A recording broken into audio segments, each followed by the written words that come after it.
नमस्कार, आपण पाहत आहात ठळक घडामोड क्राईम न्यूज. निर्भीड पत्रकारिता आवत सत्याचा. लोणीकंद पोलिसांची मोठी कारवाई. 12,000 लिटर रसायन, 560 लिटर तयार गावठी दारू आणि टेम्पोसह 2 आरोपी अटक. पुणे शहर परिमंडळ 4 चे पोलीस उपायुक्त श्री सोमय मुंडे यांच्या आदेशानुसार अवैध दारूधंद्यावर कारवाई करण्यासाठी सुरू असलेल्या मोहिमेअंतर्गत लोणीकंद पोलिसांनी मोठी कारवाई केली आहे.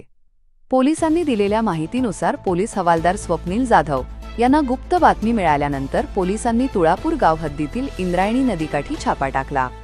रात्री उशिरा करण्यात आलेल्या या कारवाईत सचिन संभाजी राखपसरे वय 30 वर्षे व प्रदीप कुमार हरिलाल निषाद वय 30 वर्षे या दोघांना पोलिसांनी ताब्यात घेतले.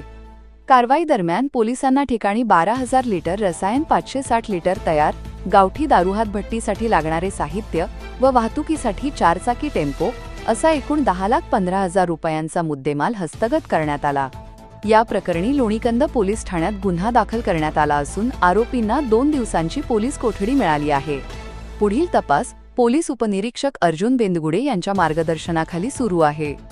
ही कारवाई परिमंडळ 4 चे पोलीस उपायुक्त सोमय मुंडे, येरवडा विभागाच्या सहाय्यक पोलीस आयुक्त प्रांजली सोनवणे यांच्या मार्गदर्शनाखाली वरिष्ठ पोलीस निरीक्षक सर्जेराव कुंभार यांच्या देखरेखीखाली करण्यात आली. तपास पथकात पोलीस उपनिरीक्षक अर्जुन बेंदगुडे, हवालदार स्वप्नील जाधव, कैलास साळुंके, सागर जगताप, संतोष अंदुरे मल्हारी, सपुरे शुभम चिनके, सुधीर शिवले, किरण पलांडे व अमोल ढोणे यांच्या पथकाने केली आहे. प्रतिनिधी आविष्कार फुले सोबत ठळक घडामोड.